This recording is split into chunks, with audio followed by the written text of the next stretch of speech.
Terpikat pesona Hot Duda. Bab 023. Tunggu Pak Didannya lagi antar Binunung ke minimarket. Tunggu sebentar ya, kata Widuri. Saya pulang naik angkot aja nggak apa-apa kok, Tante. Mana boleh. Bentar lagi maghrib, bentar lagi gelap. Mending kamu tunggu Pak Didan aja. Widuri tak mengizinkan Lanina untuk pergi sendiri. Bian melihat jam tangan dan ini memang sudah semakin sore. Bian khawatir kalau Lanina akan diomeli ibunya karena pulang telat. Pak Didan sama Binunung udah lama perginya. Tanya Bian pada Widuri. Kayaknya belum 15 menit deh, Mas. Sayangnya, Bian memang hanya memiliki orang sopir pribadi yang standby. Bian melirik ke arah Yasa yang sok cuek sambil main handphone. Mungkin tak ada salahnya jika untuk hari ini Lanina diantar pulang oleh Yasa. Yas, antar Lanina pulang. Tapi setelah itu kamu cepat kembali. Jangan mampir kemana-mana dulu. Yasa agak heran sekaligus senang karena memiliki kesempatan untuk motor-motoran di sore hari. Sejak peristiwa tawuran itu, Yasa memang sedang dihukum dan tak dibolehkan untuk keluar sore apalagi malam sendirian sampai batas waktu yang belum ditentukan. Duh, nggak usah kayaknya Om. Kasian nanti Yasa kecapean, tolak Lanina berbasa-basi. Oke tunggu sini, aku ngambil dulu kunci motornya. Kata Yasa dengan semangat. Widuri tahu kalau Yasa memang peduli pada Lanina. Jika masih dalam hal positif dan dalam batas wajar, Widuri akan selalu mendukung langkah Yasa. Sementara Yasa mengambil kunci motornya, Lanina menunggu bersama Bian dan Widuri. Seperti biasa, Bian akan memberikan uang jajan untuk Lanina. Walau sungkan dan segan, tapi Lanina tak bisa menolak itu. Lanina selalu menyimpan uang dari Bian untuk ia gunakan sebagai biaya study tour nanti. Karena faktanya, ibunya Lanina sama sekali tak peduli dengan kegiatan study tour itu. Lanina bisa saja mengadu pada Bian atau Widuri, pasti Bian akan membiayainya, tapi Lanina tak mau merepotkan lebih banyak lagi. Pasti, Bian pun beranggapan kalau Lanina tak memiliki kendala untuk acara study tour itu. Sehingga Bian dan Widuri tak sempat bertanya mengenai hal itu. 53. Hati-hati ya, ucap Widuri. Dia melambaikan tangan pada Yasa dan Lanina yang sudah mulai jalan dan berlalu dari halaman rumah. Ayo masuk, ajak Bian. Iya, Mas. Kaki kamu masih sakit? Tanya Bian. Enggak kok, udah semakin baikan. Jadi nggak perlu gendong.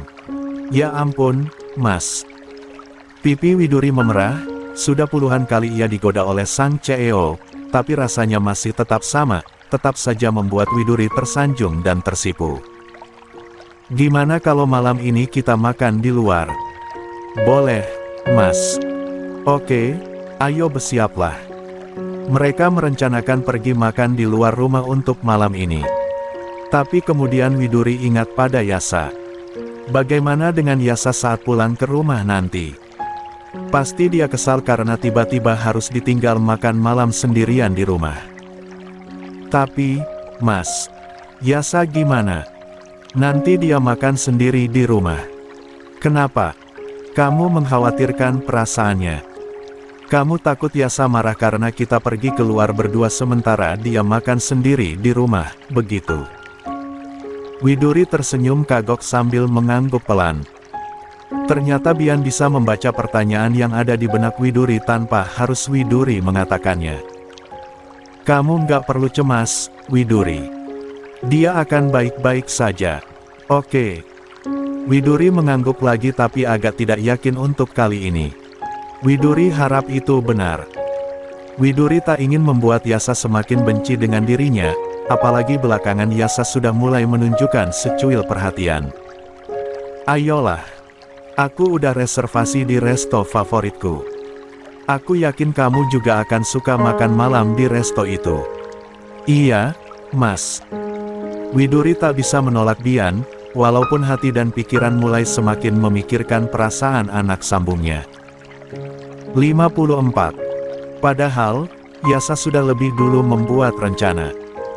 Sebelum mengantar Lanina pulang ke rumah, Yasa malah mengajak Lanina untuk nge-mall terlebih dahulu. Setelah makan dengan puas, mereka lanjut berjalan di area mall favorit warga ibu kota itu. Duh, Yas. Entar pulangnya aku pasti diomelin habis-habisan nih. Gimana sih? Tapi Lanina tak bisa menikmati momen itu karena takut saat pulang nanti, ibunya akan mengamuk kepadanya. Kenapa sih? Kamu udah pasti akan pulang ke rumah kan? Nggak ngilang sampai semalaman, atau seharian. Dan Yasa tak peduli dengan rasa cemas Lanina. Ya tapi kan ibuku. Nanti aku sendiri yang hadapi dia. Ah, kamu tuh nggak ngerti Yas. Aku lihat, tas sama sepatu kamu jelek banget. Baju-baju kamu juga belel-belel banget. Kayak baju dapat mungut bekas orang. Ujar Yasa dengan jujur. Lanina memperhatikan dirinya. Ya, itu memang benar. Tak ada yang salah dengan perkataan Yasa. Apalagi saat mereka berjalan lalu menghadapi dinding cermin yang ada di beberapa bagian mall besar itu. Penampilan Yasa dan Lanina sangat kentara, seperti tuan muda dan upik abu. Udah sana masuk. Pilih 2 atau 3 item yang kamu suka. Kata Yasa lalu menyuruh Lanina masuk ke sebuah toko fashion khusus anak muda. Lanina malah bengong, terlebih dia meragu. Kebiasaan deh. Bengong aja. Waktuku juga nggak banyak. Kamu tahu kan tadi aku diwanti-wantiin juga buat pulang cepat. Tapi, Yas. Please lah. Bisa nggak sih sekali aja nggak usah bilang, tapi kan. Ah, kamu mana ngerti. Apa yang bikin kamu ragu? Takut aku nggak mampu bayar. Itu salah satunya. Tapi yang paling utama adalah Lanina tak pernah menerima perlakuan seperti ini sebelumnya dari siapapun. Ya udah, aku yang pilih. Daripada berlama-lama, Yasa yang masuk sendiri ke dalam toko itu dan akan memilih beberapa item fashion yang menurutnya pantas untuk Lanina. Ish. Yasa. 55. Yasa tak perlu intip-intip angka di price tag. Dia memilih beberapa pakaian bagus yang dia perkirakan akan cocok untuk Lanina pakai. Dalam waktu singkat saja, Yasa sudah memilih beberapa, di antaranya 2 atasan dan sebuah celana denim yang dia sering lihat sedang digemari teman-teman perempuannya yang lain. Yasa menoleh dan ternyata Lanina mengikuti langkahnya dari belakang. Nih, cobain. Titah Yasa lalu menyerahkan yang sudah dipakainya itu pada Lanina. Yas, cobain. Kamar pasnya ada di sana. Lanina tetap tak yakin, terlebih takut dikira teman yang matre, padahal tak pernah sekalipun Lanina meminta ini itu pada Yasa. Lama. Ya udah nggak usah dicobain. Ini udah pasti cukup buat ukuran badan kamu. Yasa merebut kembali pakaian-pakaian itu dari Lanina lalu membawanya ke meja kasir. Ya ampun, Yas. Kamu bikin aku merasa istimewa, tapi sekaligus kamu juga bikin aku meragu. Aku nggak mau ngabisin uang jajan kamu. Kamu dan keluarga kamu udah terlalu banyak membantu aku. Selesai membayar, Yasa lanjut pergi ke toko lain. Mengingat sepatu yang Lanina pakai itu saja, dia juga akan membelikan Lanina sepasang sepatu baru. Kali ini biar aku bayar sendiri. Kata Lanina sambil berjalan cepat mencoba mensejajarkan langkahnya dengan Yasa.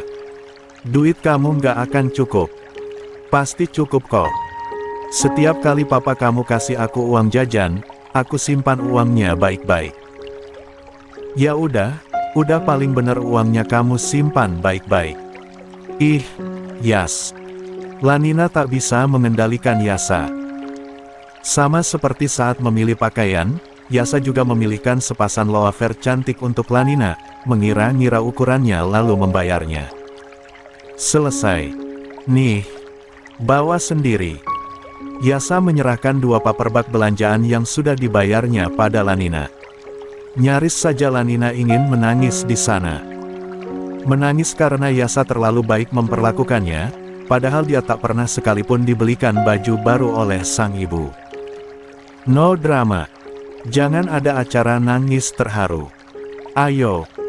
Yasa cepat-cepat menarik tangan Lanina agar segera pulang dari mall yang cukup ramai pengunjung itu.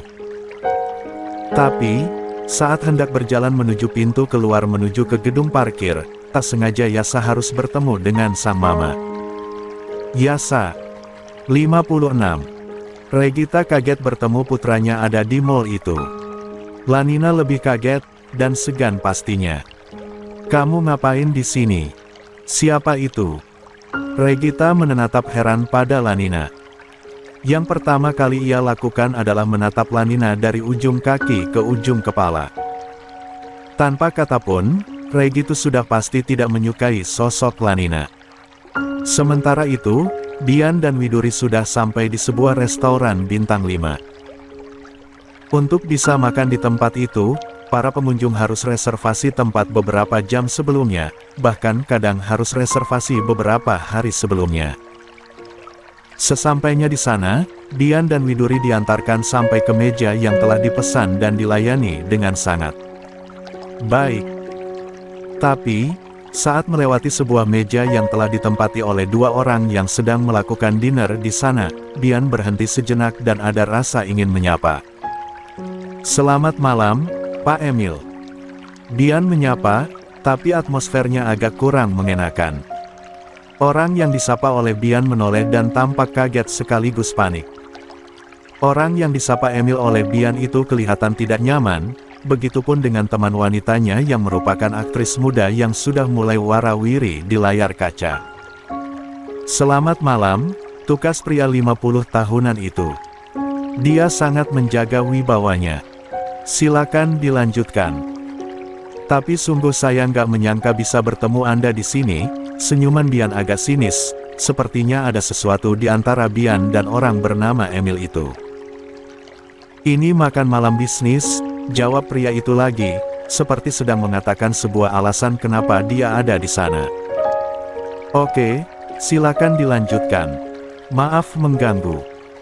Bian melanjutkan langkah dan sebelum sampai di mejanya, Widuri belum berani bertanya pada Bian. Sementara pria bernama Emil itu kelihatan resah dan langsung tidak nyaman setelah bertemu dengan Bian. Itu siapa, Pak? Tanya sang aktris dan natanya serasa ingin terus melirik ke arah Biantara Perkasa. Sudahlah, abaikan saja. Kita harus segera menyelesaikan makan malam ini. Loh. Bian dan Widuri sudah duduk dan menunggu para pelayan menyajikan sajian istimewa untuk mereka. Mas, yang kamu sapa itu siapa? Kalau yang perempuan sih, aku tahunya dia itu aktris yang mulai naik daun, sering banget aku lihat dia warawiri di layar kaca, bisik Widuri, dia sangat penasaran. Itu Papa sambung Yasa. 57. Papa sambung Yasa. Suaminya Regita. Widuri pun kaget mendengar itu. Tanpa sengaja, Bian memergoki lelaki yang telah menghancurkan rumah tangganya, sedang makan malam romantis dengan seorang aktris cantik yang jauh lebih muda dari Regita. Bian hanya tersenyum miring. Pasti Regita akan sangat kecewa andai dia melihat ini semua. 58. Gelagat Emil memang sangat mencurigakan. Di saat Bian dan Widuri baru beberapa menit duduk, Emil dan aktris cantik itu beranjak, padahal mereka belum mencicipi hidangan penutup mereka. Mungkin Emil bisa saja berdalih kalau itu hanya sebuah makan malam bisnis, tapi Bian sudah menduga kalau Emil sedang mendekati daun muda untuk memuaskan hasrat sebagai seorang Casanova, sama seperti Emil memacari Regita di masa lalu. Saat di mall, Yasa tak terlalu peduli dengan kemunculan Regita. Yasa buru-buru ingin pulang agar bisa pulang tepat waktu. Sesampainya di depan rumah Lanina, Yasa merasakan lutut Lanina gemetar, mungkin karena takut dimarahi ibunya yang galak. Getaran lutut Lanina beradu dengan kaki Yasa, Yasa pun menghentikannya dengan memegangi kedua lutut Lanina itu. Boom! Untuk kesekian kali, hati Lanina terasa meledak. Sekarang rasa takut dan baper saling berlomba menguasai hati gadis yang belum genap 17 tahun itu. "Yas, kamu nggak perlu ikut antar aku ke depan pintu ya," bisik Lanina lalu turun dari tunggangan Yasa. "Kenapa?" tanya Yasa. "Aku takut kamu kena omel juga." "Aku kan cuma mau jelasin kalau kamu pulang telat gara-gara aku." "Nggak usah. Please." Seorang tetangga keluar dari dalam rumah, lebih tepatnya itu ibunya Roni. "Nin," panggilnya. Yasa dan Lanina menoleh di saat yang bersamaan. Nak Yasa." Ibunya Roni cukup kaget dengan keberadaan Yasa. "Iya, Bu." Akhirnya Yasa ketahuan. Dia akhirnya turun dari motornya lalu berjalan menghampiri untuk memberi salam. Ibunya Roni terlihat senang melihat Lanina bersama Yasa. Sebagai tetangga, ibunya Roni tak bisa membantu Lanina secara finansial, tapi begitu tahu kalau Lanina dibiayai Bian, ibunya Roni ikut merasa bahagia. "Sehat. Sayangnya si Roron baru aja pergi, mau futsal katanya tadi." Yasa hanya tersenyum tipis saja. 59. Ibuku. Lanina masih terlihat ketakutan. "Ibu kamu pergi jualan dari maghrib tadi, nih, dia nitipin kunci. Terus amanat ke bibi, jangan lupa cucian piring sama cucian baju katanya." Bilang gitu tadi. Lanina lega, ternyata ibunya tidak ada di rumah. Tapi Lanina ada rasa tak tega juga mengetahui kalau ibunya berjualan sampai malam begini, pasti masih banyak sisa donat yang tidak terjual di siang hari tadi. "Makasih ya, Bi." Yasa pun merasa lega melihat ketakutan di wajah Lanina berangsur surut. Dengan begitu, Lanina akan terhindar dari omelan sang ibu dan Yasa pun bisa pulang dengan tenang. Kemalasan melanda Widuri pagi ini. Entah kenapa. Selesai melaksanakan salat, biasanya Widuri akan menghirup udara segar sambil melakukan stretching di halaman rumah, lanjut membantu Nunung dan Uti menyiapkan sarapan. Tapi pagi ini, dia masih ingin rebahan dipeluk oleh selimut.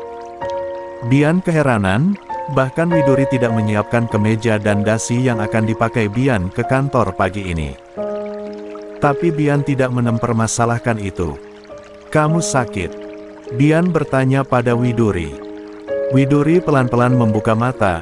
"Enggak, Mas.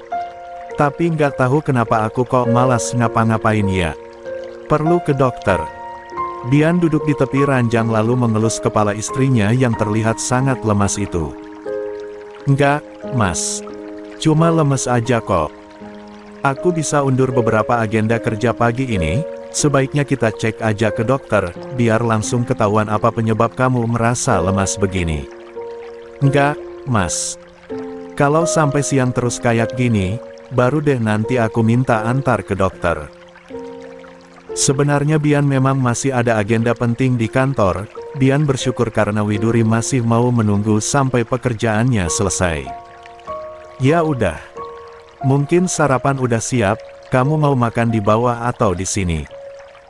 Nanti biar Nunung bawain sarapan kamu ke sini." "Nanti aja, Mas. Kalau udah lapar, aku pasti turun ke bawah. Maafin aku nggak bisa menyiapkan pagi kamu ya. Bahkan kamu menyiapkan kemeja kamu sendiri." Widuri sangat menyesal karena terkesan malas pagi ini, tapi sungguh, Widuri merasakan sekujur tubuhnya lunglai begitu saja. "It's okay. Cepat kabari aku kalau ada apa-apa ya." "Iya, Mas. Semangat ya kerjanya." 60. "Iya, sayang. Istirahatlah." Kiss. Bian meninggalkan sebuah kecupan di kening, beberapa detik menengelus kepala lagi dan mengecup sekali lagi. Bian harap Widuri tidak apa-apa sampai ia selesai bekerja nanti sore. Setelahnya, Bian turun ke lantai bawah dan Yasa sudah menunggu dengan wajah cemberut. Entah kenapa. "Pagi, Yas." Sapa Bian. "Pagi." Dia menjawab dengan malas dan terlihat tidak antusias dengan sarapannya. Kamu kenapa? Aku sarapan di kantin sekolah aja lah.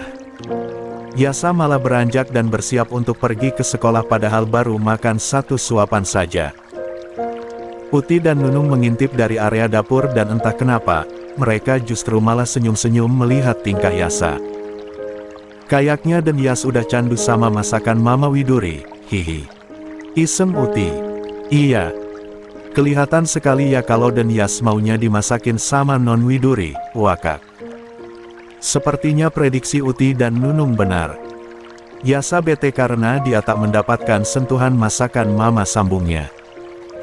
Hari-hari perut Yasa selalu dimanjakan dengan masakan lezat yang dibuat oleh Widuri, dan pagi ini dia tak mengecap rasa yang sudah biasa ia kecap, jadinya Yasa bete dan kesal. Bian tidak mencegah Yasa pergi, dicegah pun akan berujung berdebat. Bian biarkan saja Yasa pergi. Yasa pergi ke sekolah dengan kesal. Mulai males nih, Widuri. Padahal kan gue udah biasa makan yang enak-enak. Lihat aja nanti. Kalau udah mulai nggak mau masak lagi, gue kerjain dia. Begitulah gerutuan Yasa. Dia sedikit random, mood hancur hanya karena sarapan pagi ini bukan Widuri yang memasak. Di rumah sepi lagi, hanya ada Widuri dan para art yang sedang bersantai karena semua pekerjaan sudah selesai dikerjakan. Widuri yang pegal rebahan seharian di kamar, akhirnya memutuskan untuk pergi ke lantai bawah rumah. Mungkin berjalan-jalan di halaman rumah bisa menyegarkan lagi harinya yang terasa suntuk. Duh, kok sekarang malah pening ya? Gumam Widuri lalu berpegangan kuat pada pagar pembatas tangga. Dia berhenti di bordes untuk waktu yang cukup lama dan nyaris saja dia tersungkur ke bawah. Widuri merasakan pusing yang luar biasa, seperti naik wahana komedi putar dengan kecepatan putaran yang gila. Non, kenapa? 61. Nunung berlari untuk segera menghampiri Widuri. Widuri mengangkat wajahnya, Nunung semakin panik melihat wajah Widuri begitu pucat. Ya alap, Non Widuri sakit loh, Nunung bantu telpon Pak Bian ya. Pak Bian harus lihat keadaan Non ini. Jangan dulu, Bi. Bantu saya turun sampai ke bawah aja, saya mau duduk di halaman rumah. Iya ayo. Nunung begitu sigap. Nunung membantu memapa Widuri dengan sangat hati-hati untuk menuruni tangga. Baru berjalan beberapa langkah, Widuri malah tambah kepayahan saat tiba-tiba perutnya terasa dikocok-kocok. Widuri menghentikan langkah lalu menahan sesuatu yang ingin dimuntahkan dari mulutnya. Non. Widuri melepaskan diri dari Nunung yang panik dan bengong. Widuri terdorong untuk berjalan cepat menuju ke wastafel terdekat lalu muntah-muntah di sana.